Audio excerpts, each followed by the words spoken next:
On behalf of the Kenya Women Parliamentarian Association, we would like to read a statement concerning the tragic death of Rebecca Cheptegei.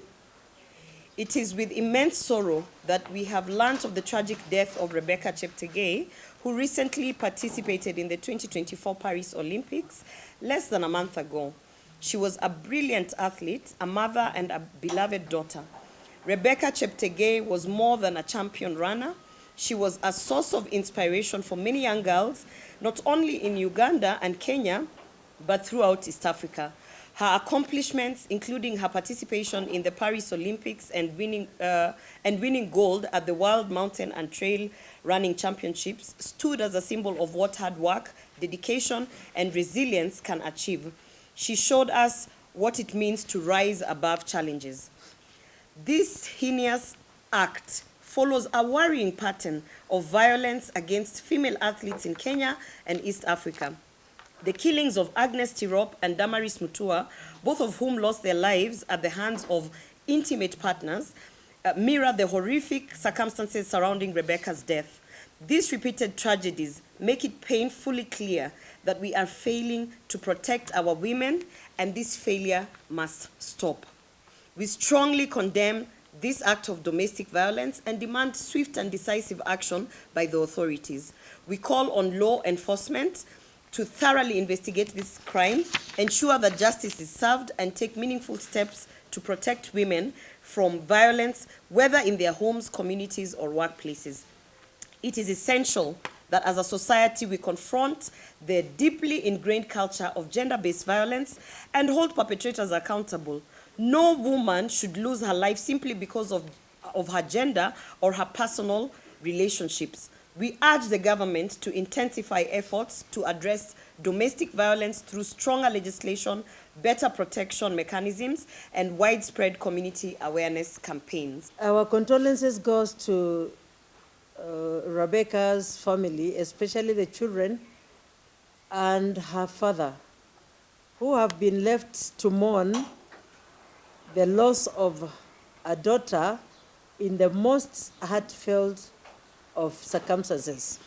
We stand with them in their pursuit to justice for Rebecca, and we join the call for an end to this devastating cycle of violence against women.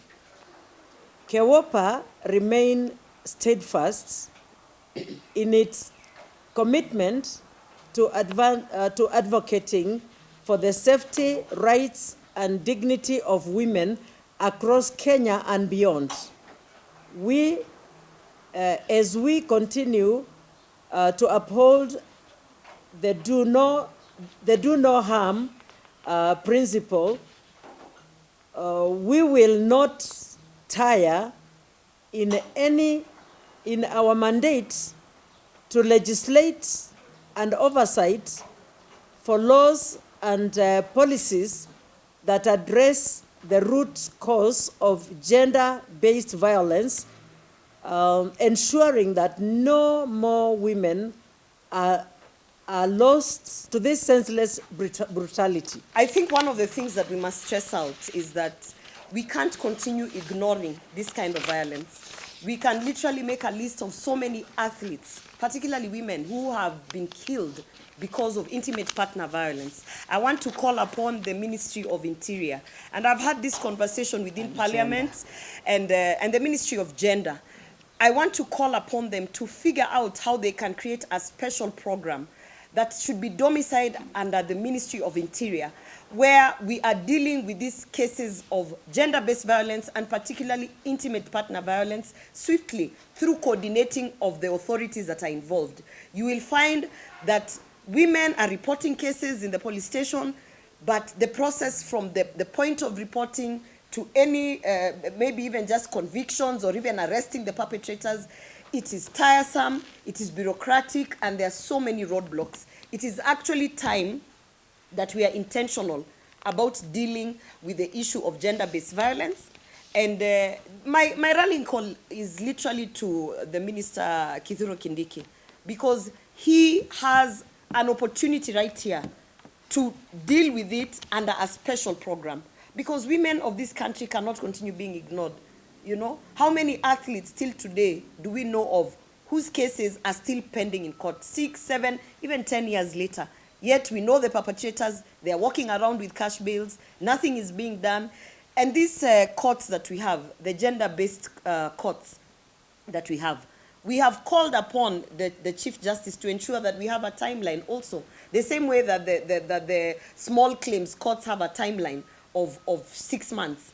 Why can't we also institute that we have a timeline for these kind of cases? Sometimes you have cases of children who are being raped, and until when they're adults. The case will run from when the child is a minor until when the child is an adult, and the perpetrator is just walking around.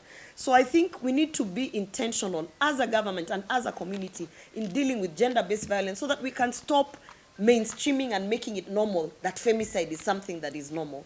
I think those are it's very worrying, yeah. Yeah, I also would like to call upon the president. Women in this country are facing a lot of trouble.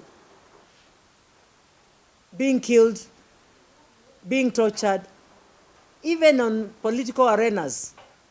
Those who have not built a thick skin like me cannot face men outside there because they are intimidated, they are called names, and we need protection because as women, our daughters are there and our grandchildren are also coming up. And they need the protection that the government can give. And we need the space in every area of work. I don't see how one can just kill a person. If you are fed up with us, just leave us alone. Walk your way. Don't kill us. Don't kill our daughters. Leave them alone. Let them live. They have a future. Thank you.